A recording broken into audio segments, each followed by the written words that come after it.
신앙이라는 것은 무엇보다 하느님과 관계라는 것을 절대로 잊지 말아야 됩니다. 그래서 듣는 마음이 중요한 거죠. 그냥 아는 만큼 끝나버리는 것이 아니라 교리를 알거나 성경을 안다고 할지라도 중요한 것은 그 성경이나 교리를 통해서 지금 나와 하느님, 이 관계를 아는 것이 중요합니다. 그래서 신앙에 관한 지식은 머리로 아는 지식이 아니라 관계적인 지식이라고 할 수 있죠. 관계적인 알미라는 것은 우리가 살아가는데 정말 필요하지 않습니까? 학교를 오래 다닌 사람이나 짧게 다닌 사람이나 직장에 오래 다닌 사람이나 짧게 다닌 사람이나 상관없어요. 인간은 관계 안에서 살아갈 수밖에 없기 때문에 인간에 대한 관계 알문 매우 중요한 겁니다. 관계적 알미라고 하니까 좀 어렵게 느껴질지 모르겠지만 어려운 거 아닙니다. 부부간에 서로를 아는 것이요, 부모가 자식을 아는 것이요, 자식이 부모를 아는 거죠. 그런데 이런 알미라는 것은 상당히 주관적이죠. 아무리 부모 자식이라고 할지라도 온전히 알 수는 없잖아요. 어떤 생각을 하는지, 어떤 행동을 하는지. 그러나 선이라는 건 있죠. 내가 부모이기 때문에, 내가 자식이기 때문에 라는 게 있지 않습니까? 바로 이게 관계적인 알미라는 거죠. 세상 사람들이 나를 외면한다고 할지라도 누구만큼은 나를 외면할 수 없죠. 1번 부부, 2번 부모. 여러분들은 부모를 더 믿습니까? 아니면 배우자를 더 믿습니까? 뭐라고 말할 수는 없지만 어쨌든 조건이라는 게 다르지 않습니까? 그런 생각 하잖아요. 헤어질까 말까? 헤어질까 말까? 라는 생각을 하죠. 근데 부모 자식 간에 헤어질까? 라는 생각을 해요? 이런 생각을 하지 않습니다. 그래서 관계적인 알미라는 것은 아주 중요하고 다른 거라는 거예요. 내가 살아갈 수 있는 것은 부모가 있기 때문이요, 사랑하는 사람이 있기 때문이요, 자녀가 있기 때문이요. 그리고 관계적인 알미라는 것은 많은 것들을 바꿔놓습니다. 집안에 있어서도 마찬가지죠. 가족들이 어떤 존재인지 내가 어떻게 생각하느냐에 따라서 마음이 편할 수도 있고 불편할 수도 있죠. 중요한 건 뭡니까? 집의 크기예요? 아니죠. 가족들 간의 관계지 않습니까? 내가 상대방을 알고 믿고 상대방이 나를 알고 믿고 이런 것들이 많은 영향을 미칠 수밖에 없다. 직장도 마찬가지고 성당도 마찬가지죠. 성당에 와서 만나는 사람들 누가 있죠? 본당 신부가 있습니다. 그리고 같은 신자분들이 있죠. 근데 저 사람과 내가 어떤 관계인지 내가 아는 저 사람이 저 사람이 나에 대해서 아는 것, 이런 것들이 영향을 미치지 않습니까? 이건 뭐예요? 결국에는 친하거나 친하지 않거나 관계가 좋거나 관계가 좋지 않거나 이런 거에 대해서 우리가 알고 있다는 거죠. 상대방을 얼마나 의지할 수 있고 믿을 수 있는가. 그런데 친하지도 않고 서로 사이가 매우 안 좋아요. 그럼 성당에 오는 게 편할까요? 불편할까요? 여러분들이 신자들 간에 서로 사이가 너무 좋아? 근데 본당 신부하고 안 좋아? 그러면 편해요? 불편해요? 많이 불편하죠. 왜? 본당 신부가 중요한 역할을 하기 때문입니다. 그래서 관계라는 건 되게 중요해요. 본당 신부가 좀 무뚝뚝하고 말을 붙여주지 않아도 그래도 우리를 사랑하는구나 라는 마음이 있다면 성당에 나올 때 훨씬 더 마음이 좋겠죠. 근데 나한테 관심도 없고 사랑하는 것 같지도 않고 날 미워하는 것 같아. 그러면 성당 오는 게 편해요? 불편해요? 불편할 수밖에 없다는 겁니다. 이런 것들이 관계적인 알미라는 거죠. 저도 마찬가지입니다. 신자들이 제 얘기를 들어주고 또 신자들이 저를 위해주고 할 때는 행복한 거죠. 근데 그렇지 않으면 행복하지 않은 겁니다. 제가 마도에 있으면서 여러 가지 불편함이 있을 수밖에 없죠. 왜 그럴까요? 여태까지 여기 안 살았기 때문에 그래요. 여러분들은 여기 살았기 때문에 모든 게 편하고 적응됐잖아요. 저는 뭐예요? 갑자기 어느 날 종이 한 장 딱 온 거죠. 마도로 가라고? 어딘지도 모르는데 그러니까 온 겁니다. 근데 와가지고 무조건 편하다고 할 수 있을까요? 아니죠. 처음에 1년 동안 어떤 생각을 했을까요? 내가 여기 있어야 되나? 여기는 어디고 나는 누군가? 라는 생각을 할 수밖에 없다는 겁니다. 오해하지 마세요. 여러분들이 싫어서가 아니라 지금까지 너무나 당연했던 것들이 이제는 당연하지 않으니까. 예를 들어서 산책을 좋아하는데 산책할 때도 없어. 밖에 나가서 어딜 돌아다닙니까? 사망사고 많은 곳이라고 써 있는데 또 자전거를 좋아합니다. 자전거를 타고 한강까지 가고 막 이런 거 자주 했었는데, 여기는 자전거 타면 뭘 걸어야 돼? 목숨을 걸어야 돼. 그럼 이게 편하겠습니까? 그렇지 않은 거죠. 그러니까 여태까지 누리던 모든 것들이 바뀌니까 힘든 겁니다. 그런데 살아가면서 누가 다른 거죠? 주변에 있는 환경은 변하지 않지만 인간적 관계가 다른 거죠. 처음에는 대면하고 어색하고, 여러분도 그랬죠? 본당심으로 딱 왔는데 익숙하지 않잖아. 미사 때 강론하는 것도 다르고, 또 미사 때 전례하는 것도 스타일이 있고 이렇잖아요. 그런데 1년 지나고 2년 지나니까 어때요? 서로 익숙해지죠. 편안해지죠. 그러면서 믿습니까? 안 믿습니까? 여러분들은 저를 믿으세요? 안 믿으세요? 왜 믿어요? 설마 신부가 등쳐먹겠어요? 신부이기 때문입니다. 교회 전통 안에서 사제이기 때문에 신자들은 믿고 따르는 거죠. 마도에 온 지 얼마 안 된다고 할지라도 사제이기 때문이죠. 이것은 전 세계 어디서나 똑같을 거예요. 나는 신자이기 때문에, 당신은 사제이기 때문에. 옛날에 그런 영화 있었죠. 너는 제자, 나는 선생, 뭐 이런 거 있었잖아요. 이런 것처럼 관계를 의미하는 것은 매우 중요하다는 겁니다. 그래서 관계마다 선이라는 게 있죠. 선을 넘지 마라 이런 거 말고, 부모는 자식을 위해서 모든 것을 내어줍니다. 스승은 제자에게 가르침을 줄 수밖에 없죠. 제자는 스승을 따를 수밖에 없어요. 그렇다면 하느님과 우리 관계에서도 마찬가지죠. 호칭이라는 것도 매우 중요하죠. 우리는 주님을 주님이라 부릅니다. 주님이라 부른다는 건 뭐예요? 우리가 보통 자기야 그러죠? 사랑하는 사이에. 근데 어떤 사람이 마음에 들어. 근데 모르는 사람이야. 너무 잘생겼어. 가가지고 자기야 그러면 어떻게 될 것 같아요? 어머나 미쳤나? 라고 할지도 몰라요. 그래서 호칭이라는 것은 관계를 의미합니다. 가볍게 보지 마세요. 성당에 와서도 우리가 뭐라고 해요? 주님이라 부릅니다. 그건 뭐죠? 저는 당신의 종입니다. 오늘 제가 동사무소에 가서 인감을 띄는데 거기 있는 공무원이 저에게 선생님 그래요 자꾸. 저 이게 되게 불편합니다. 나는 가르쳐준 적이 없거든요. 근데 저한테 선생님 그래요. 이게 불편해요 안 불편해요? 불편한 거죠. 그렇다면 우리가 주님을 주님이라 부르는 것은 불편하지 않죠. 주님이라 부른다는 것은 주님 말씀하십시오. 제가 듣고 따르겠습니다. 모든 것을 당신께 맡기겠습니다. 그래서 믿음이라는 것은 라틴어로 크레데레, 나의 심장을 주님께 드립니다. 이제는 익숙해졌죠. 그래서 믿음이 뭘 드리는 거다? 나의 심장을 드리는 거다. 심장이 의미하는 것은 내 모든 것. 심장이 없으면 죽잖아요. 심장은 또 뭘 의미하죠? 마음을 의미하죠. 그러니까 나의 마음을 당신께 드립니다. 이제는 익숙하시죠? 왜? 2년 동안 들어가지고 그런 겁니다. 자꾸 듣고 실천하다 보면 내 것이 된다는 거죠. 하나님에 대해서도 어렴풋이 아는 것이 아니라 말씀을 통해서 그분이 어떤 분이신지 알아야 됩니다. 그래서 믿음에 있어 중요한 것은 하느님은 누구신가? 그분은 무엇을 하시는가? 그분은 나를 어떻게 생각하시고 나에게 무엇을 주시는가? 또 나에게 무엇을 요구하시는가? 이거를 생각하지 않으면 어렴풋한 신앙생활이 됩니다. 학교에 다닌다고 해서 모두 다 졸업할 수 있는 건 아니죠. 어떤 사람이 학교 도서관에서 매일 공부를 합니다. 근데 이 사람은 졸업을 못했어요. 왜 그런지 아세요? 그 학교 학생이 아니었거든. 여러분, 말도 안 되는 예를 들고 있어. 저가 고등학교 때 옆에 대학교가 있었어요. 아주대학교라고 있었는데 거기 가면 도서관 들어서 공부한 적도 있어요. 안 쫓아내더라고 그때는. 지금 무슨 카드 같은 건 찍어야 되는지 모르겠지만. 그리고 식당에도 갑니다. 대학생들이 먹는 식당에서 저도 먹는 거죠. 그리고 머리도 깎아요. 그렇다고 제가 대학생인가요? 아니죠. 여러분들이 웃을지 모르겠지만 마찬가지예요. 성당에 온다고 신자가 아닙니다. 성당에 온다면 하느님과 나의 관계가 무엇인지를 생각해 봐야 한다는 거죠. 이게 중요해요. 그래서 하느님께서는 줄탁동실을 하십니다.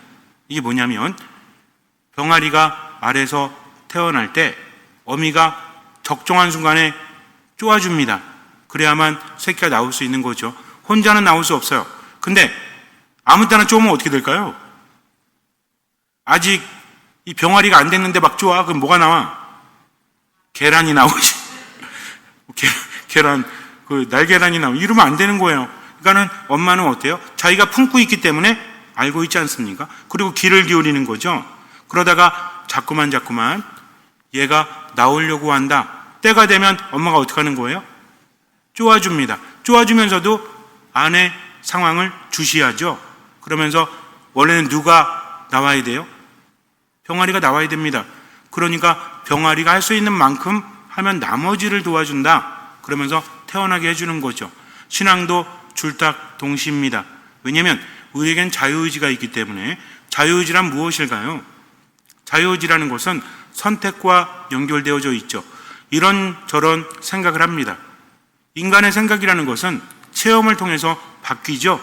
그리고 이걸 해야 되겠다 하면서 선택을 해야 되는 거죠. 어떤 선택을 할 때는 수많은 요소가 있습니다. 여기 중요한 건 뭐냐면 내가 이걸 할 때 내 능력이 얼마나 되는가, 나를 도와줄 사람이 얼마나 있는가, 이것도 중요해요. 그러니까 어떤 선택을 할 때 자유의지로 선택을 하지만 하느님은 신뢰하면서 하는 선택은 다를 수밖에 없다. 하느님은 이것을 존중해 주신다는 거죠. 하느님께는 모든 것이 가능하지만 인간에게는 자유의지, 즉 무엇? 선택을 할 수 있는 그런 뭐가 있어요? 권리가 있기 때문에 하느님께서는 어렵게 구원하실 수밖에 없다는 겁니다. 부모가 자식을 낳아도 어때요? 품 안에 있을 때는 부모 말을 잘 듣죠? 점점 머리가 커질수록 부모로부터 멀어지잖아요. 어쩔 수 없지 않습니까? 그러니까 어릴 때는 혼내기도 하고 이끌기도 하지만 머리가 굵으면 그때부터 혼낼 수 없죠. 그저 바랄 뿐이지 않습니까? 그러니까 속이 어떻게 돼? 새까맣게 타지. 왜? 부부간에도 새까맣게 타죠. 사랑하는 사람에게도 사랑하는 사람과의 관계 안에서도 새까맣게 타지만 아니다 싶으면 어떻게 하면 돼? 도려내면 돼. 근데 자식은 도려낼 수가 없잖아. 그러니까 자꾸만 새까맣게 탈 수밖에 없다는 거죠. 하나님도 그렇습니다. 선택을 하는 권한을 주셨지만 선택이 늘 올바른 건 아니니까 그러니까 힘드신 거예요. 그러니까 끊임없이 메시지를 주시는 거죠. 들어라. 내가 너를 사랑한다. 내 안에 머물러라. 그래야 네가 살 것이다. 하면서 인간과 함께 뭘 맺으십니까? 계약을 맺으십니다. 너희들이 이걸 지키면 내가 많은 것들을 해줄게. 근데 보통 계약 그러면 우리는 부담스러운 거죠. 왜? 계약에는 계명이 따르니까 이거 해야 됩니까? 저거 해야 됩니까? 근데 해야 되는 거죠. 왜 그래야 되는 거예요? 그것이 계약이기 때문에 그렇게 해야만 하느님 안에 머물 수 있기 때문입니다. 용서할 수 없는 사람도 용서하기 위해서 노력하는 것은 그 사람이 이뻐서가 아니라 하느님을 바라보기 때문이다. 우리가 하느님의 말씀을 실천하는 이유는 무엇 때문입니까? 하느님 안에 머물러야 하기 때문이다. 하느님 안에 머물러야만 살 수 있기 때문이라는 거죠. 이걸 명심하고 그분의 말씀을 듣고 우린 그것을 실천하는 겁니다. 얼마만큼? 할 수 있는 만큼, 또 얼마만큼? 보이는 만큼. 이걸 염두에 두고 보셔야 돼요. 교리라는 것을 우리가 배울 때도 가장 중요한 것은 관계입니다. 하느님을 알고 나를 알고 하느님 안에 머물기 위해서다. 그래서 하느님에 대해서 아는 교리를 시작할 때 우리는 하느님에 대해서 배웠어요. 까먹었지만 그 다음엔 누구에 대해서 배웠죠? 예수 그리스도에 대해서 배웠습니다. 그러면 이제는 누구에 대해서 배워야 돼요? 하느님, 성부 하느님, 성자 그리스도, 그리고 세 번째로 성령 하느님에 대해서 우리는 배워야 되겠죠. 근데 성령 하느님도 하느님이시다. 그렇기 때문에 성령을 아는 것도 하느님이 어떤 분이신지 알고 그분 안에 머물기 위해서 그렇게 하는 거다. 근데 기본적으로 하느님은 신비스러운 분이죠. 신비스럽다는 건 뭡니까? 우리가 아는 데는 한계가 있다. 그분이 알려주셔야만 우리가 알 수 있다라는 거죠. 그래서 그분이 알려주시는 게 뭐다? 계시다, 계시. 그래서 우리 가톨릭 교회는 무슨 종교라고 부르는 거예요? 계시 종교다. 계시 종교라는 말이 어렵긴 하지만 간단합니다. 그분이 알려주시는 만큼 믿고 따르면 되는 거예요. 나머지는 맡기면 돼. 혼자 고민할 필요가 없어요. 하나님은 어떤 분이실까? 이 신비를 어떻게 깨달아야 될까? 그럴 필요가 없다는 겁니다. 그래서 그분이 알려주신 대로 살다 보니까 체험이 뒤따르게 되고 이런 체험을 통해서 믿음은 더 커지게 된다. 그런데 체험을 통해서 믿음이 커진다면 우린 뭘 해야 돼요? 뭘 해야만 체험이 있죠? 아는 것만으로 안 되죠. 어떻게 해야 돼요? 그렇죠. 따라가야지. 실천해야지. 그래서 믿음은 뭐다? 움직이고 따라가는 거다. 앉아서 고민하는 것은 믿음이 아니다. 내가 하느님 안에 머무는데 왜 은총을 안 주실까? 생각해 보세요. 앉아만 있지 않았나? 그분의 말씀을 듣고 얼마큼 실천했는가? 이게 중요한 겁니다. 그런데 그분의 뜻을 따르는 데 있어서 중요한 것은 내 자신을 버리고 내 십자가를 지고 그분을 따라야 된다. 뭔 얘기예요? 힘들다는 얘기지. 쉽지 않다는 겁니다.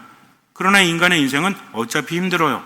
그래도 할 수 있는 만큼 보이는 만큼 그분의 뜻이 무엇인지를 알아야 되고 그것을 따르기 위해서 할 수 있는 만큼 나의 무엇을 생각을, 나의 무엇을 감정을, 나의 무엇을 행동을 그분께 봉헌해야 된다는 겁니다.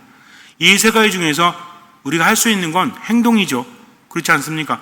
물론 생각도 할 수 있겠지. 근데 감정을 어떻게 바꿉니까? 그러니까 일단 어떻게 해라? 행동으로 따른다. 나머지는 맡기는 겁니다. 예수님은 우리에게 뭐라고 하시냐면 요한복음 10장 10절에서 나는 양들이 생명을 얻고 또 얻어 넘치게 하려고 왔다라고 하십니다. 예수님께서 세상에 오신 이유는 뭐예요? 양들인 우리가 생명을 얻고 그냥 생명이 아니라 넘치게 하려는 거다. 뭡니까? 생기가 넘치는 삶을 살게 하기 위해서 예수님께서 오셨다는 거죠. 그런데 인간은 죄를 지음으로 인해서 하느님 안에 머물지 못했죠. 그러니까 생기가 넘치려면 어떻게 해야 돼요? 하느님 안에 머물러야 되는 거죠. 하느님 안에 머물기 위해서는 뭘 짓지 말아야 돼? 죄를 짓지 말아야 되죠. 근데 자꾸만 죄를 짓잖아요. 무엇 때문에? 선택 때문입니다. 그래서 자꾸 하느님부터 멀어지죠. 너무 멀어지니까 생기를 얻을 수가 없는 거예요. 하느님의 와이파이를 벗어난 거지. 와이파이 정도는 아시죠? 데이터 아끼려면 어떻게 해야 돼? 와이파이에 연결해야죠. 근데 멀어지면 멀어질수록 어때요? 이 신호 감도가 떨어지잖아요. 그러니까 그분 안에 머물러야 되는데 자꾸만 멀어지는 겁니다. 뭐를 지으니까? 죄를 지으니까. 죄는 왜 져요?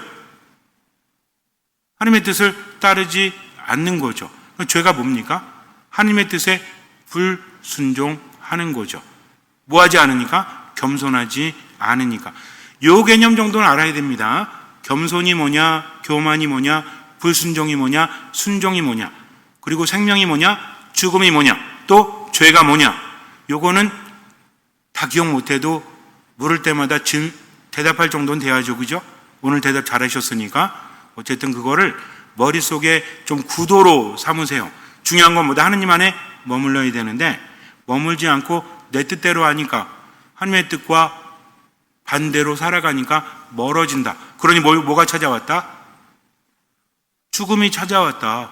하느님 안에 머물 때는 생명력이 넘치지만 점점 멀어질수록 생명력이 떨어지고 끝에는 뭐다? 죽음이라는 거죠. 그러면 어떻게 해야 돼요?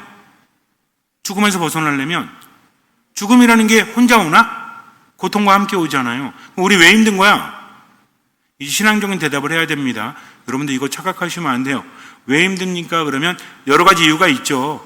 내 생각 때문에 힘들고, 집에 있는 왼수 때문에 힘들고, 상황 때문에 힘들고, 몸이 아파서 힘들고, 이거 얘기하는 게 아니라 근본적으로 우리 왜 힘든 거죠? 하느님 안에 머물지 못하니까. 왜 고통스럽습니까? 하느님 안에 머물지 못하니까. 이걸 잘 우리가 묵상해야 됩니다. 내 몸이 아파도요, 하느님 안에 머물면 치유를 받을 수 있기 때문에 괜찮은 거죠. 내가 슬퍼도 하느님 안에 머물면 위로를 받을 수 있기 때문에 괜찮은 거죠. 내 안에 결핍이 있어도 하느님 안에 머물면 그분이 채워주시기 때문에 괜찮은 거죠. 이런 차원이라는 겁니다. 뭔 얘기인지 아시죠? 그냥 그저 여러분들한테 겁을 줘가지고 성당에 나와서 미사 봉헌해라, 성당에 붙어 있어라, 집에 가지 마라, 이게 아닙니다. 우리가 어떤 상황에 있든지 간에 우리를 먹여주시고 우리를 치유해 주시고 또 우리에게 생기를 불어넣어 주시는 분은 하느님이시기 때문에 내가 지금 힘든 이유는 뭐다? 이 원인을 찾는 게 아닙니다. 물론 원인도 그렇겠지만 힘들 때는 어떻게 하면 돼요? 하느님 안에 머물면 된다는 거죠. 애들이 밖에 나가지고 놀다가 처음에는 집 있고 놀죠? 추운 겨울에. 요즘에는 세상이 변해가지고 이런 일이 별로 없는데 옛날에는 겨울에도 방학하면 어때요? 점심 먹고 나와가지고 막 싸돌아다니잖아요. 어디로? 산으로 어디로. 저도 삐라주스로 많이 다녔는데 그러다가 친구들과 어울려 있다가 저녁이 되고 배고프고 추우면 어디로 들어가죠? 집으로 가는 거지. 이겁니다. 돌아갈 때가 있기 때문에 안심하고 살아갈 수 있는 거죠. 우리도 마찬가지입니다. 내가 지금 힘들고 괴로울 때 어떻게 해야 돼요? 하느님 안에 머물러야 돼요. 그러니까 질문에 대한 답은 정해져 있습니다. 우리 왜 슬퍼요? 하느님 안에 머물지 못하니까. 우리 왜 아파요? 하느님 안에 머물지 못하니까. 이 질문과 답을 묵상하셔야 됩니다. 그리고 깨달으셔야 된다는 거죠. 자, 그렇다면 하느님 안에 머물지 못하니까 하느님이 우리를 너무나 사랑하시기 때문에 내버려 둘 수 없는 거죠. 부모가 자식의 고통을 외면할 수 있나요? 불효막심한 자식놈이 죽을 병에 걸려가지고 힘들어하고 있어. 그러니까 부모가 뭐라 그래요? 속만 썩이더니 잘 됐네, 빨리 죽어. 그래요? 안 그렇습니다. 마음이 아픈 거죠. 어쩔 수 없는 거죠. 그러니까 어떻게 하면 자식을 치유할 수 있을까? 그것을 찾지 않겠습니까? 하느님도 마찬가지예요. 아니, 더 하십니다. 하느님은 우리를 포기할 수 없으십니다. 그분이 바라시는 것은 우리가 당신 안에 머물러서 생명을 받고 생기가 넘치도록 그것을 바라신다는 거죠. 그런데 인간이 점점 멀어지니까 스스로 돌아올 수 없으니까 오신 분이 누구다? 예수님이다. 근데 그분이 선택하는 방식은 무엇입니까? 우리는 하느님께 죄를 졌다면 우리가 죄를 갚아야 돼요. 근데 인간이 갚을 수 없으니까 하느님이 선택하신 방법은 뭐죠? 하느님이 인간이 되시는 겁니다. 대신 죄를 갚는 거죠. 그러면서 하느님과 인간 사이에 끊어진 길을 놓아주시는 거죠. 예수님께서 오셔서 뭐 하셨어요? 두 가지 중요한 게 있는데, 하나는 사람들을 치유해 주십니다. 하느님의 모습을 보이시는 거죠. 또 사람들을 먹이십니다. 생기를 넘치게 하시는 거죠. 동시에 뭘 하세요? 인간의 죄를 갚아가는 거죠. 그분이 잡히십니다. 고난을 당하십니다. 십자가 위에서 돌아가십니다. 십자가에 돌아가실 때 뭐가 찢어졌대요? 성전 휘장이 찢어졌죠. 대단하시다. 이거 아는 사람 별로 없는데. 성전 휘장이 의미하는 게 뭐죠? 성전 안에는 지성소가 있습니다. 거기에는 하느님이 계신 거죠. 약속의 궤, 계약의 궤, 십계명이 모셔져 있고 아무나 들어갈 수 없죠. 1년에 한 번 속죄일이 되면 대사제만 들어갈 수 있어요. 그러니 여기는 하느님과 인간이 단절되는 것을 의미하는 거죠. 근데 예수님께 십자가에서 돌아가시니까 이게 찢어졌다. 뭡니까? 더 이상 하느님과 인간이 분리되어진 것이 아니라 연결되어졌다. 누구의 죽음을 통해서? 예수님의 죽음을 통해서. 그래서 이제 인간은 하느님 안에 머물 수 있게 되었다는 거죠. 그러니까 예수님이 뭘 놓으신 거예요? 길을 놓으신 거죠. 또 그분이 문이 되신 겁니다. 뭐라고 하십니까? 나는 길이요 진리요 생명이다. 연결시키셨죠? 그 이유가 뭐죠? 하느님 안에 머물게 하기 위해서. 인간이 하느님 안에 머물러야만 생명력이 넘치기 때문입니다.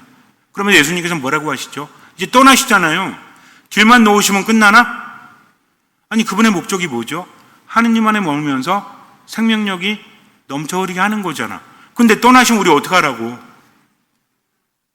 어떻게 해야 돼요? 아니, 뭐 이제 알아서 하라고? 그분이 떠나시면서 뭐라고 하십니까? 이제 내가 떠나가면 성령을 너에게 보내드릴 거다. 이 성령이 우리에게 오신다는 거죠. 그러면 또 뭐라고 하십니까? 내가 세상 끝날 때까지 항상 함께 하겠다. 그러니까 성령 하느님이 성자 하느님이시라는 말씀이죠. 그러니까 우리가 이해하기 쉽게 성부, 성자, 성령은 지금 보세요. 예수님께서 떠나가시고 성령을 보내신다는 것은 그분과 위격으로 다른 분인 거죠. 그죠? 뭔 얘기인지 아시겠죠? 근데 또 내가 세상 끝날까지 항상 너희와 함께 하겠다라고 하십니다. 또 예수님 뭐라고 하십니까? 아버지께 나를 보내셨다라고 하죠. 나는 들은 것만을 너에게 말할 뿐이다. 아버지 뜻을 실천한다. 하시면서 또 뭐라고 하십니까? 너희가 나를 본 것은 아버지를 뵌 것이다. 이랬다가 저랬다가 어쩌란 말씀이죠. 이게 의미하는 게 뭡니까? 성부, 성자, 성령 하느님은 한 분이시다. 위격으로는 각각 하느님이시다. 이거 우리가 이해할 수 있어요? 이해 못합니다. 그분이 말씀하신 대로 우리는 듣고 따를 뿐이라는 거죠. 무엇 안에서? 관계 안에서. 우리가 알아야 될 거는 어떻게 삼위일체가 가능하지? 이게 아닙니다. 관계 안에서 하느님이 나를 사랑하시고 내가 하느님 안에 머물러야만 생기가 넘쳐 흐르니까 뭐를 짓지 말아야 되겠다? 죄를 짓지 말아야 되겠다. 우리는 약하니까 죄를 짓죠? 어떻게 해야 되겠다? 회개해야 되겠다. 근데 옛날에는 회개하기 너무 멀었지. 근데 이제는 뭡니까? 회개라는 게 예수님께서 만드신 길을 가면 되는 거예요. 자동차 길을 가다가 벗어나요? 그럼 어떻게 해야 돼? 다시 그 길로 돌아와야죠. 뭐가 알려줘요? 내비게이션이 알려주잖아요. 요즘에 내비게이션이 잘 돼 있어가지고 고속도로 가다가 뭐 오른쪽으로 빠지라고 빠졌더니 뭐래? 경로를 이탈하셨습니다. 이란 뭐라고 합니까? 가다가 빠져서 다시 타고 올라오라고 그러죠? 마찬가지입니다. 근데 하느님의 내비게이션은 이렇게 오류를 범하지 않아요. 우리들의 내비게이션은 뭐예요? 하느님의 말씀이죠. 그러니까 어떤 마음으로? 듣는 마음으로 그것을 실천하면서 살아가면 된다는 겁니다. 제가 여러분에게 여러 말씀을 드리지만 기본적인 건 똑같아요. 그분을 신뢰한다. 그분이 구원의 길을 놓으셨다. 삼위일체 신비 안에서. 근데 이 신비는 우리가 알아듣기가 쉽지 않은 거다. 중요한 건 뭐다? 그걸 이해하는 게 아니라 그분을 신뢰하면서 믿고 따르다 보면 뭐가 주어진다? 체험이 주어진다는 거죠. 그 체험을 통해서 우리가 하느님 안에 더 머물 수 있지 않습니까? 우리 아빠 이름이 뭐고 우리 엄마 이름이 뭐고 아빠 직업이 뭐고 엄마 직업이 뭐고 이게 중요해요? 애들한테 뭐가 중요한 거야? 다른 사람들이 우리 아빠 엄마를 파악할 때는 저 사람은 몇 년생이고 직업이 뭐고 성격이 어떻고 이거죠? 근데 자식한테는 뭐야? 그냥 아빠지. 그냥 엄마지. 그럼 아빠 직업이 바뀌면 아빠 아닌가? 아닙니다. 그러니까 이게 관계적인 알미라는 거죠. 하나님에 대해서도 그렇게 알아야 돼요. 근데 세상을 봐도 우리가 알 수 없는 거 천지입니다. 세상을 그렇게 만드셨기 때문에. 그 중에 하나가 뭐냐면 빛의 속도예요. 빛의 속도 알 수 있어요? 빛의 속도는 30만 킬로라고 하죠. 우주상수라고 합니다. 우주상수란 말이 뭔지 아세요? 변하지 않는 수야. 뭔 얘기냐면 빛의 속도에 가깝게 따라가면서 빛의 속도를 측정해도 빛은 30만 킬로예요. 빛과 반대로 빛의 속도에 가깝게 뒤로 가면서 빛을 측정해도 빛은 30만 킬로입니다. 이게 무슨 얘기인지 아십니까? 100km로 달리고 있는 자동차를 내가 90km 달리면서 속도 측정을 하잖아요? 그럼 10km예요. 뭔 얘기인지 아시죠? 내가 90km 달리고 있잖아. 그럼 이 사람은 나보다 몇 킬로 빠른 거야? 10km 빠른 거죠. 그러니까 내가 측정하면 얘는 뭐로 나와요? 10km로 나오는 거지. 근데 빛은 뭐예요? 29만 9,999km 달리면서 빛을 측정해도 1km가 아니라 30만 킬로입니다. 왜? 제대로 알 수 없지. 뭐 이거 설명하려면 특수상대성 이론이나 머리 복잡해집니다. 어쨌든 이게 뭐다? 변하지 않기 때문에 뭐다? 상수다. 상수는 뭐예요? 변하지 않는 수입니다. 또 우리가 세상을 살아가면서 거시세계, 미시세계라고 하는데 벌써 졸리죠? 거시세계는 뭐냐면 큰 세계에 큰 세계. 예를 들어서 이런 거 있어요. 주사위를 던지잖아요. 그러면 1부터 몇 가지 있죠? 1부터? 주사위가 몇 면이에요? 1부터 몇 가지 있어요? 6가지 있잖아요. 그죠? 근데 이거를 던지면 2이 나올 확률과 2가 나올 확률과 3이 나올 확률과 4, 5, 6이 나올 확률이 똑같아요. 근데 우리 해보니까 똑같아. 안 똑같거든요. 근데 이게 똑같은 이유가 뭔지 아세요? 수도 없이 반복하면 똑같다는 겁니다. 이게 거시세계예요. 그러니까 이런저런 특수한 경우가 있지만 넓게 보니 어때? 이게 다 확률이 똑같다는 거죠. 이게 거시세계입니다. 미시세계는 뭐예요? 작은 세계, 작은 세계. 자꾸 뭐가 발명되면서 미시세계에 대한 여러 가지 보고가 있었을까요? 현미경이. 현미경 없을 때는 사람이 아프면 어떻게 했어요? 귀신 들렸어. 뭐 이랬죠? 현미경이 발견되고 나서 미생물을 보게 되었죠? 그러면서 의학적인 엄청난 발전이 이루어지지 않습니까? 이런 거라는 거죠. 그래서 사람들은 세상의 최소 단위, 물질의 최소 단위가 요거라고 생각을 했는데 점점 작아졌죠. 그래서 원자라고 하죠. 근데 원자보다 더 작은 게 있지. 원자 안에 뭐가 있어요? 모르셔도 돼. 전자가 있어, 전자가. 근데 이 전자가 원자 안에 이렇게 돌고 있어요. 근데 이 궤적이라는 게 있잖아. 근데 어느 날 보니까 이 전자가요, 도약을 해. 뭔 얘기냐면 이게 궤적을 따라서 연속성으로 움직여야 되는데 갑자기 사라졌다가 나타나는 거야. 이해됩니까? 이거 이해되면 노벨 물리학상 타요. 근데 그 뭐라고 그랬냐면 이게 이해는 안 되는데 갑자기 사라졌다가 나타나더라. 이걸 도약이라고 그래, 도약. 도약이 뭐죠? 뛰는 거잖아, 갑자기. 그럼 제가 여기에서 뛰어가지고 독서대에서 뛰어가지고 제대까지 가면 여러분들 중간 과정을 봐요, 안 봐요? 저를 보세요. 지금 이렇게 하면은 여기 있다가 여기로 갔죠. 근데 중간 관찰 됐어요, 안 됐어요? 안 보였어? 제가 갑자기 사라졌다가 저기 나타났어? 아니잖아요. 제가 저리로 간다고 할지라도 과정이 있죠? 근데 얘는 없어. 갑자기 땅 사라지더니 짠 하고 나타났어요. 이걸 뭐라고 하냐면 양자도약이라고 합니다. 왜 그래? 몰라. 왜 그런지 몰라요. 무슨 얘기인지 아시겠죠?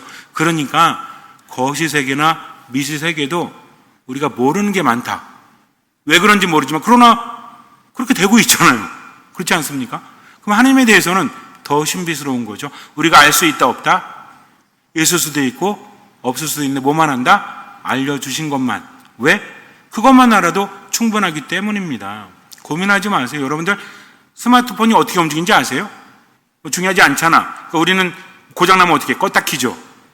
아주 단순하게. 그럼 될 때가 있잖아. 중요한 건 뭐죠? 그냥 내가 사용할 수 있다는 게 중요하잖아요. 여러분들 컴퓨터 사용할 때마다 기계어로 하십니까? 컴퓨터가 움직이는 원리가 뭔지 아세요? 전기가 들어왔다가 나갔다가 들어왔다가 나갔다가. 이게 뭐예요? 0, 1, 0, 1, 0, 1, 0, 1, 0, 1, 0, 1, 0, 1, 1, 0, 0 이렇게 되는 거죠. 이거 우리가 알아? 모르죠. 중간에 바꿔주는 프로그램이 있기 때문에 우리가 타자도 치고 이러죠. 타자 칠 때 컴퓨터는 어떻게 되는 거예요?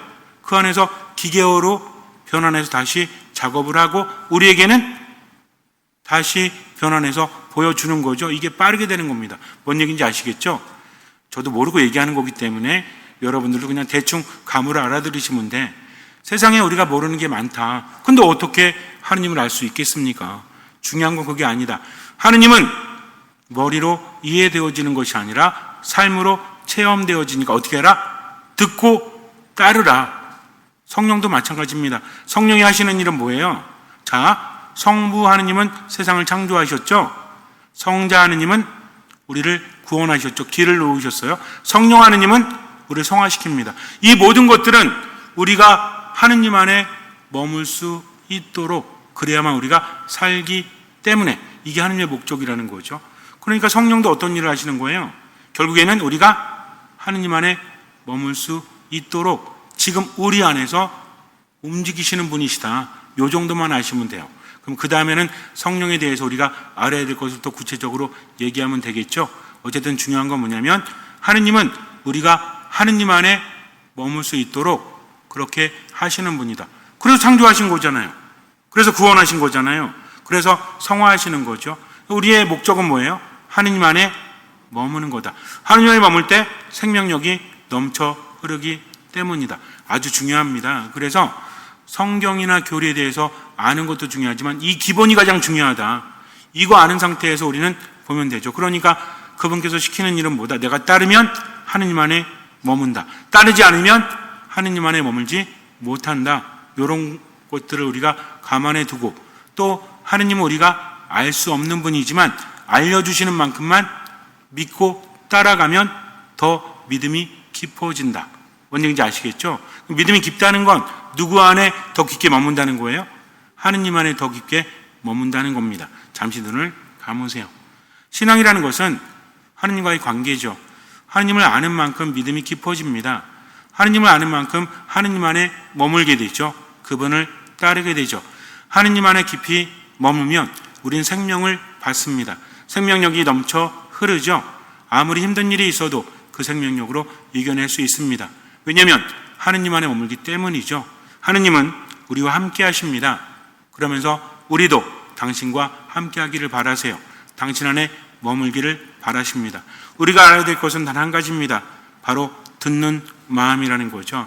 하나님을 신뢰하면서 듣는 마음으로 그분 안에 머물고, 들은 말씀이 있다면 할 수 있는 만큼, 보이는 만큼 실천하십시오. 나머지는 맡기십시오. 그러다 보면 신앙은 점점 자라나게 돼요. 그렇게 지금만 살아가세요. 할 수 있는 만큼, 보이는 만큼, 나머지는 맡기십시오. 주님께서는 그 믿음을 보시고 우리 삶에 놀라운 기적을 일으켜 주실 것입니다. 아멘.